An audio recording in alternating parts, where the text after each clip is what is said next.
So guys, कैसे हो आप लोग? उम्मीद करता हूँ सभी अच्छे होंगे। तो गाइस, अपनी कहानी ये कैसी लगती है आपको कमेंट करके जरूर बताना, ठीक है। तो शुरू करते हैं ये वाली वीडियो। तो आप लोग वीडियो में एंड तक बने रहना, तो आने वाले आपको मजा। तो शुरू करते हैं अभी। बंद। क्योंकि बहू झूठ नहीं बोलती। सुधा और राकेश के 3 बेटे थे। शादी के बाद तीनों माँ बाप से दूर रहते और सिर्फ त्योहारों में आते। माँ जी, पिताजी, अगली बार आप लोग हमारे घर आइएगा।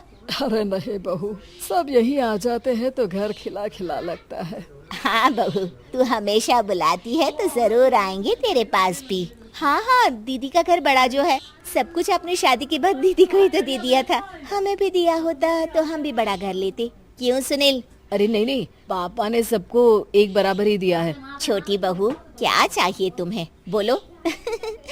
वो आपके सोने की चेन वाली घड़ी है ना, वो अगर आप मुझे, तभी वहाँ मजली बहू भी आ जाती है। और मुझे ना आपका मंगलसूत्र कितना लंबा, सुंदर और भारी भी है। अरे हाँ हाँ, तुम दोनों को ही दूंगी बहू, चिंता ना करो। चलो अब खाना लगाओ, खाना खाया जाए। सभी मिलकर खाना खाते हैं कि पड़ोसन आ जाती है। अरे सुधा बहन, थोड़ी चीनी तो देना, घर में शक्कर नहीं है और मेहमान सर पर बैठे हैं। अरे छोटी बहू, चाची को शक्कर तो दे दो। अरे मछली दीदी, आप दे दीजिए ना, मैं यहाँ कम आती हूँ तो मुझे पता ही नहीं है कि सासू माँ सारी चीजें कहाँ रखती है। और तुम, मैं कौन सा यहाँ रोज शक्कर फाँकने के लिए आती हूँ, मुझे भी नहीं है पता। तभी बड़ी बहू हाथ में चीनी की कटोरी लेकर आती है। चाची, शक्कर आप लोगों का बड़ा सहारा है माँ जी और पिताजी को, वरना हम लोग तो यहाँ रहते ही नहीं। आप जैसे पड़ोसी हैं तो हम निश्चिंत हैं। और जीती रहे बहू, आप तो ये घर पड़ोस कम परिवार ज्यादा लगता है। सुधा अपनी बड़ी बहू को देखकर बहुत खुश रहा करती थी। वो उससे अक्सर घंटों बात भी किया करती, लेकिन दोनों दूसरी बहुओं का भी वो समझती थी कि शायद छोटी है, वक्त आने पर संभल जाएंगी। समय आ जाता है जब सभी को वापस जाना होता है।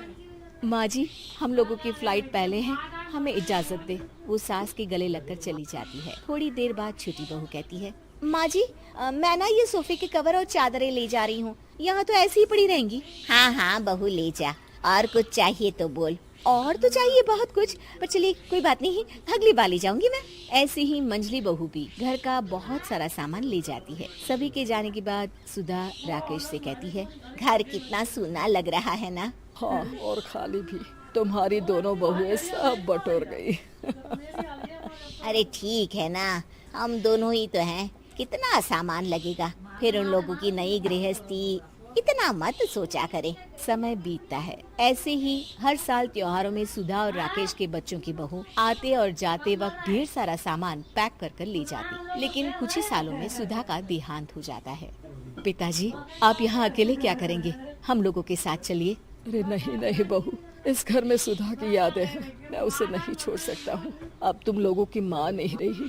देख लो, वैसे तो मैंने उसके जीते जी सब कुछ दे दिया है, लेकिन कुछ उसका पर्सनल कीमती सामान था जो ये है, ले लो।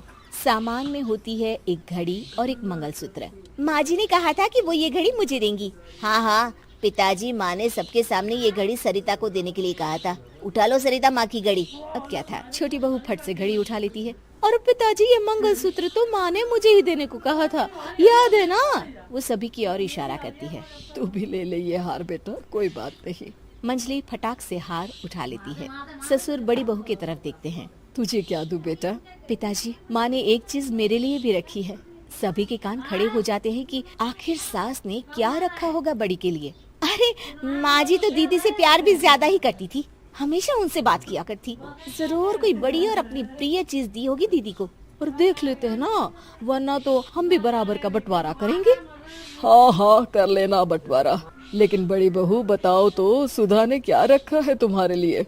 अभी तो हम लोग यही हैं पापा जी, जब जाने लगेंगे तो बता दूंगी। बड़ी बहू के मुंह से ये बात सुनकर बाकी 2 बहुएं सोचने लगती हैं कि आखिर क्या है जो दीदी को सासू माँ देकर गई हैं। दीदी, ऐसा तो नहीं ना कि पूरे घर का आधा हिस्सा माँ बड़ी भाभी को देकर गई हो? तभी वहाँ ससुर आ जाते हैं। नहीं नहीं, ऐसा कुछ नहीं है। मकान तो तुम तीनों का बराबर से है। देखो, बड़ी बहू से तुम्हारी सास ज्यादा जुड़ी थी, न जाने क्यों घंटों बात किया करती थी। पता नहीं क्या देकर गई है उसे। और ससुर जी, आपको क्या पता, चालाकी से पूरे घर के पेपर में साइन करवा लिए हो, या फिर कोई छुपा गहना आखिर मकान पूरा तो आपने सासू माँ के नाम ही कर रखा था ना। अब घर में ये सस्पेंस बन जाता है कि आखिर बड़ी बहू क्या लेकर जाएगी। फिर वो दिन भी आ जाता है जब बड़ी बहू के जाने का समय हो जाता है। बेटा परसों तुम चली जाओगी, बताया नहीं माँ ने तुम्हें क्या दिया? घड़ी और हार जो बेशकीमती था और तुम्हारी सास को सबसे ज्यादा प्रिय था, उसका तो बंटवारा भी हो चुका है। अब तुम्हारी बारी। हाँ पिताजी, आज मैं ये बात बताने ही वाली थी। माँ ने मुझे उससे भी बेशकीमती चीज दी है और वो है आप। आपसे अधिक प्रिय उन्हें कुछ नहीं था। माँ चाहती थी कि आप मेरे साथ रहें। चलिए पिताजी। बेटा मेरे पास तो कोई पेंशन भी नहीं है और ना ही कोई प्रॉपर्टी। लेकिन आपके पास संस्कार है पिताजी, जो मेरे बच्चे आपसे लेंगे, तो आपको ले जाने पर स्वार्थ ही है मेरा। चलिए ना पापा। सभी के सामने पिताजी बड़ी बहू और बेटी के साथ उनके घर चले।